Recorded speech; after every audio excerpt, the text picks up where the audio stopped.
All right, I watched episode 3. No, not episode 3, episode 5 of The Bear, and there is definitely something off. I waited for the credits, and it was still the same showrunner who apparently directed and wrote this particular episode, but there was a lot of just character talks to other character and explicitly says feelings, and other character responds with, "These are my explicit feelings." And half the time it seemed like the characters who happened to be interacting, it was just like random. And they introduced, what's his name? Stone Cold Steve Austin, who's the wrestler. He was one of the facts, apparently. And they've got some comedic stuff going on with them, but it's just, I don't know, there's something really off. Like, there wasn't a moment, a fraction of a second through the first and second season where I felt bored. And when there were just several conversations during this episode where it was just two characters explicitly talking about feelings, and that's it. Like, as a contrast, when you had, say, Carmy and Sugar, they were just talking when he got back and hadn't been seeing her, and there was this push and pull and this tension between them, and there was the whole background of what happened to Michael, and all of that was part of it, and she was annoyed by the restaurant in general, and he was saying that he wanted to make something out of it. There was a lot of extra dynamic communication that was going on, and subtext and character and emotional development and all that. And now it's just so many of the conversations in this particular episode, it was just the characters explicitly stating their emotions. It was really, really straightforward. On top of that, the direction, again, it's like not doing much. You'll have a musical number occasionally be tossed in, but most of the time it's just a couple of characters talking with a little bit of kitchen sound in the background.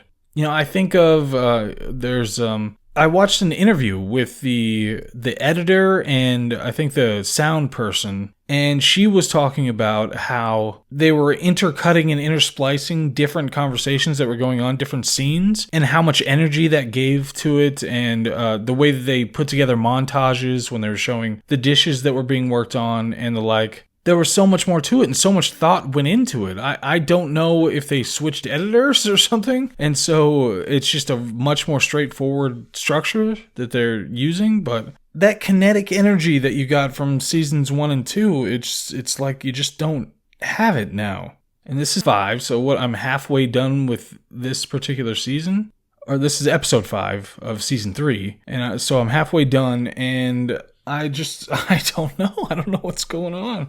And the way that, like, say, when Richie and Carmy were initially talking in that first episode, and they were back and forth, and there's exposition that's happening, but it's happened very cleverly and creatively, and there's tension between them. They have different interests, so there's a lot of dynamism to the way that they're communicating. And again, when the characters run into each other in this episode, it's just, hey, I have these feelings. Hey, I have these feelings. And there's no like conflict. There's no actual thing that's happening. You had a scene between Sid and Marcus, and spoiler alert, Marcus, his mom passed away at the end of the previous season, so they're just talking about it, and they had one awkward moment during dinner because he seemed to be asking her out, and she seemed to say no, but she wasn't sure what he was saying, so there's this miscommunication, and it led to Marcus blowing up. Again, this is actual dynamic scene writing and dialogue. So Marcus blows up during service because he keeps saying he's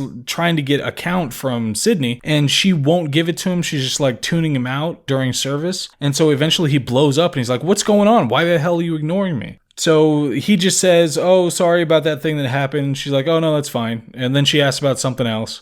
And they're just nice to each other, and that's the extent they talk about their feelings, and that's the extent of the scene. I don't know what they did. I don't know if there was some turnover in the writers, or there was some issue when it came to the writers' strike or something, but it's not the same structure or creativity in the way that the characters talk to each other. That was one of the most beautiful things about seasons 1 and 2, is that every time characters would be talking, there would be this subtext there would be this tension, they would have disparate interests. In this episode, there's another scene between Sid and Tina, And Tina's just like, I found this produce at this place. They have a lot of cauliflower and Brussels sprouts, so I'm trying some new stuff. And then Sid's like, okay, well, let me show you something. And she shows her something. And that's that's like the whole thing. Obviously, they must realize, I feel like it's some kind of a setup for something big or something, because maybe they were burnt out and they worked so hard on seasons 1 and 2 that the third season they didn't even know they were going to have, so they just kind of rushed the writing and just had it in their heads, okay, we need to get here, so let's just, for the first few episodes, let's just crank these things out and get to this point, and then we'll be somewhere, and then we can do bigger stuff in other episodes. I don't know.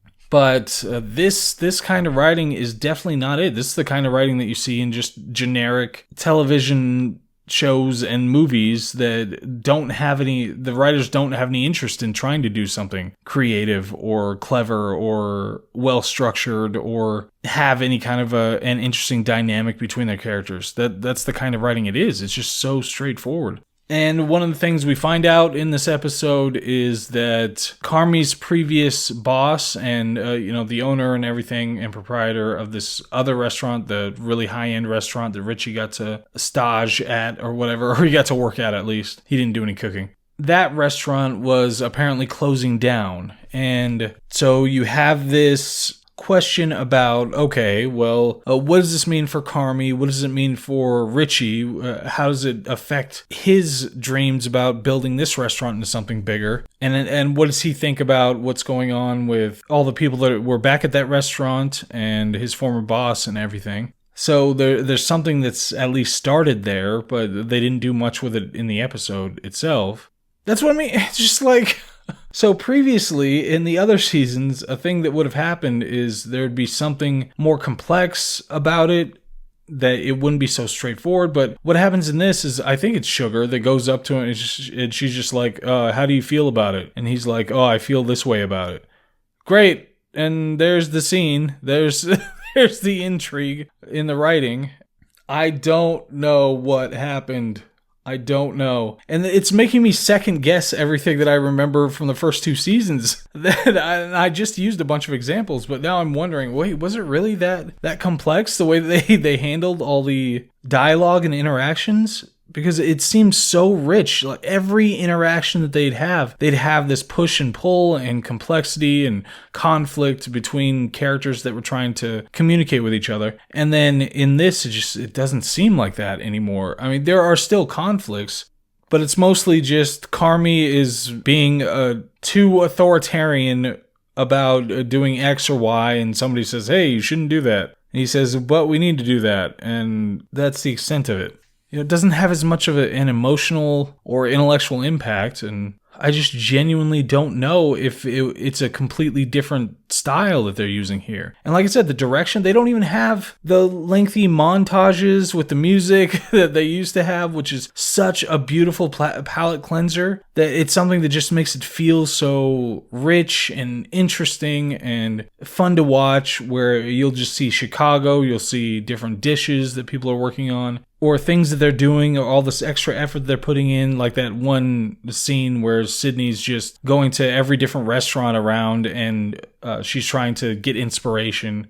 So you have this whole lengthy montage where it shows a whole bunch of different stuff. And it had that kind of thing in the first episode of this season, where I remember there's just one shot where I think it was a family thing that Carmi made for his old restaurant at some point. And it's like, I don't know, 20 seconds of footage. And they have all these actors set up, and somebody made some kind of food, and this whole scene is set in this, on location area. And it's just for 20 seconds of this montage. If that. It might have been even less than that. And so you appreciate the dedication to trying to make something great and something unique and that's going to stand the test of time. And then you end up in this episode 5 here, and it feels plodding and like they're not really trying anymore, or they're just trying to phone something in so they can get to the next episode. And again, I could be completely wrong. Maybe I'm just miswatching it in some way, and I'm missing the complexity behind the way that the characters are interacting, but it really does feel like it just went completely the mundane direction. Maybe just because they had to fill in a certain number of episodes and then have a couple of story beats they have to hit, but they didn't really know. So these are filler episodes. They didn't really know what they wanted to do. Because this had some extended comedic relief and, like I said, just really straightforward conversations about this is how I feel. But I never expected it to go this direction this hard. Seems like they should have been, because it's been so praised when it comes to awards and when it comes to publicity and word of mouth, and especially from somebody like me, that I just didn't think that they would drop the ball on that.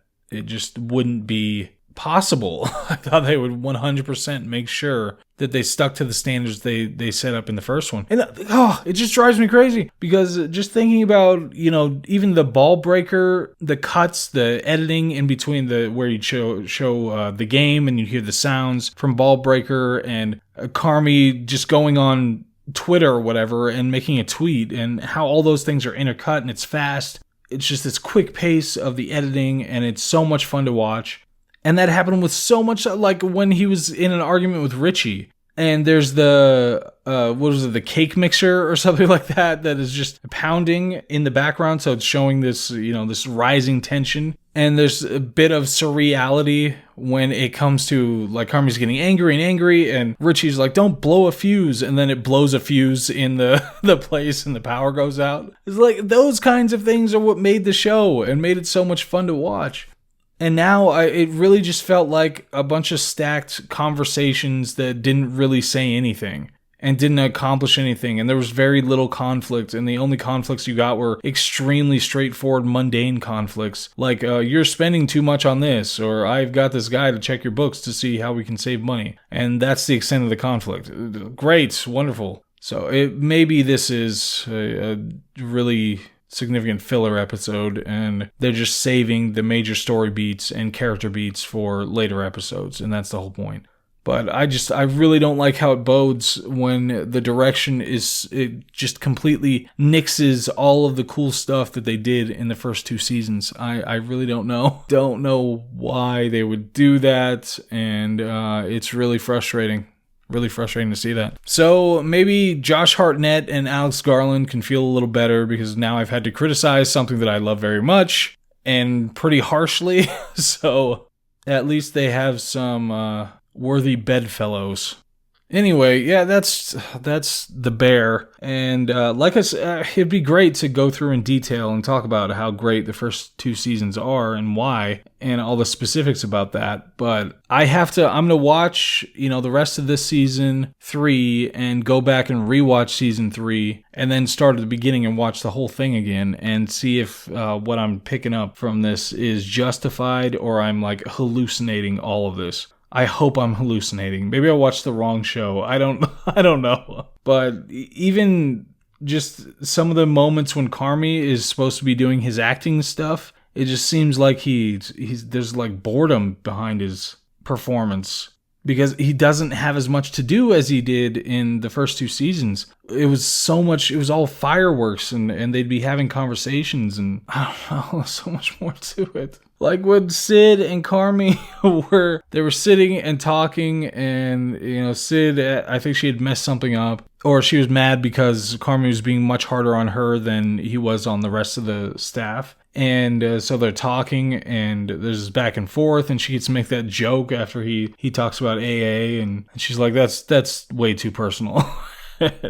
Or that's a little too personal. And he's like, oh, sorry. And and then she's like, oh, I feel like I get one. I get one joke. There's so much more. There were the highs and the lows, so much more going on in those conversations, and how they blow up at each other and everything. And I don't know. It's just, there's something really, really missing in this most recent episode.